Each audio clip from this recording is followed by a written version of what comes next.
Assalamualaikum warahmatullahi taala wabarakatuh dan salam sejahtera. Pada video kali ini, kita akan belajar tentang reka bentuk mekanikal bahagian yang kedua. Dua objektif pembelajaran yang kita akan belajar iaitu yang pertama, bagaimana sistem mekanikal berfungsi pada produk yang dipilih dan bagaimana menganalisis kesesuaian komponen yang digunakan untuk membina gadget.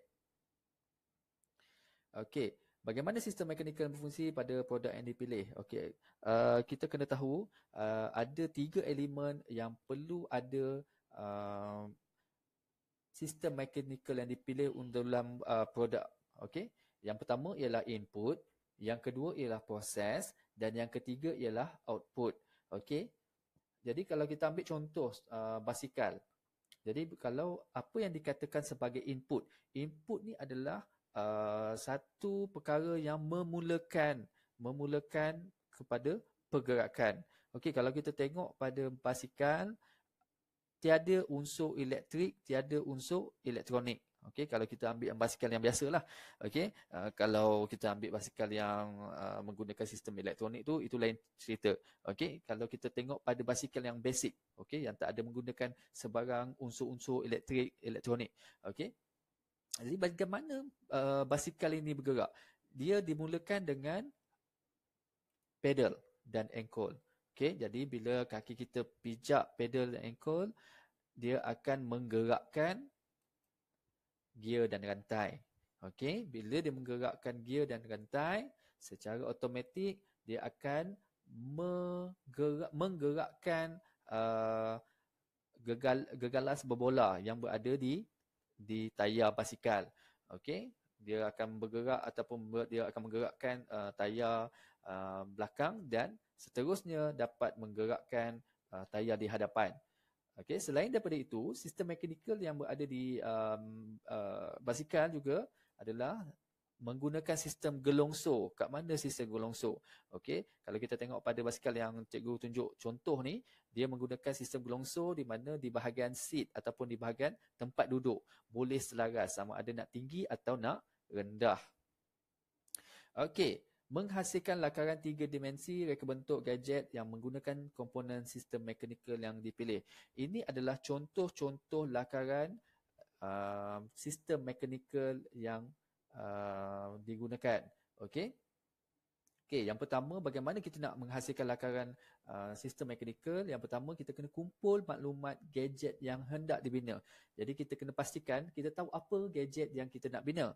Okey, jadi kita kena kumpul maklumat. Contoh, sebagai contoh kita nak buat satu gadget yang memudahkan kita untuk menangkap gambar sama ada jauh atau dekat tanpa menggunakan ataupun dibantu oleh orang lain.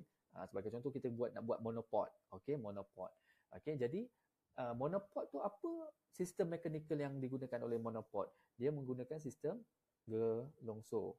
Okey, gelongsor. Di mana dia boleh slide kepada jarak yang jauh ataupun jarak yang dekat. Okey. Kemudian apabila kita dah kumpulkan maklumat, okey, dah kumpulkan maklumat, yang kedua kita kena pastikan maklumat ataupun kita perlu pastikan produk ataupun gadget yang dipilih itu mestilah mempunyai sistem mekanikal. Macam cikgu ambil contoh tadi, monopod. Kita tahu dah sistem mekanikal yang diguna pakai. Okey.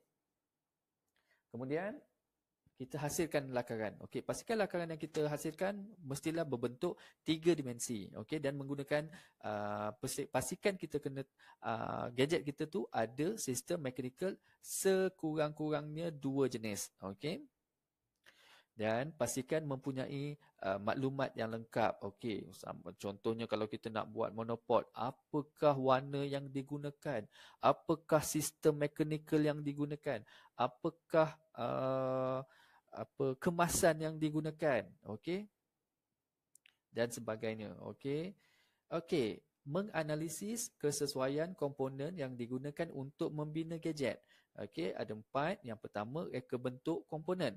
Yang kedua, jenis bahan binaan yang digunakan. Yang ketiga, kedudukan pemasangan komponen. Dan yang keempat ialah kemasan. Okey, kalau kita tengok pada image yang cikgu tunjuk di sebelah ini, okey, ini adalah satu proses di mana bagaimana mencipta ataupun bagaimana sesuatu produk itu dicipta. Okey, daripada strategi, daripada idea, daripada screening ataupun brainstorming, daripada kita buat apa orang kata, kita buat perbincangan, okey, sampailah yang terakhir, bagaimana produk tersebut dapat dihasilkan. Okey, ini adalah contoh-contoh di mana produk ataupun gadget yang menggunakan sistem mechanical. Okey. Okey, yang seterusnya, membuat rumusan kekuatan dan kelemahan komponen sistem mekanikal yang dipilih untuk membina gadget. Okey, apabila kita punya lakaran dah siap, okey, kita kena tahu apakah komponen yang diguna pakai, apakah sistem mekanikal yang diguna pakai, dan kita kena kenal pasti apakah kekuatan dan kelemahan gadget kita, apakah kekuatan dan kelemahan produk kita. Okey, daripada situ kita boleh analisa apakah yang terbaik untuk menghasilkan produk yang kita pilih. Okey. Okey, membina gadget mechanical yang berfungsi. Okey, macam cikgu cakap tadi, yang pertama kita kena buat lakaran. Itu basic, yang paling asas sekali. Kita kena buat lakaran. Kemudian kita kena tentukan apakah komponen-komponen pembinaan. Okey, sebagai contoh, kita nak buat produk yang diperbuat daripada kayu. Jadi kita kena sediakan kayu. Ataupun kita nak buat sesuatu produk tu menggunakan plastik ataupun besi. Jadi kita kena sediakan komponen-komponen tersebut. Okey, kemudian kita menghasilkan komponen. Menghasilkan komponen ataupun kemudian kita boleh memasang komponen. Okey, bila dah siap semua, kita akan melaksanakan pengujian. Okey, kita akan buat ujian, sama ada dari segi ujian ketahanan ataupun dari segi ujian kefungsian ataupun berfungsi atau tidak kita punya produk ini. Dan last sekali dah siap semua, barulah kita buat proses kemasan. Okey.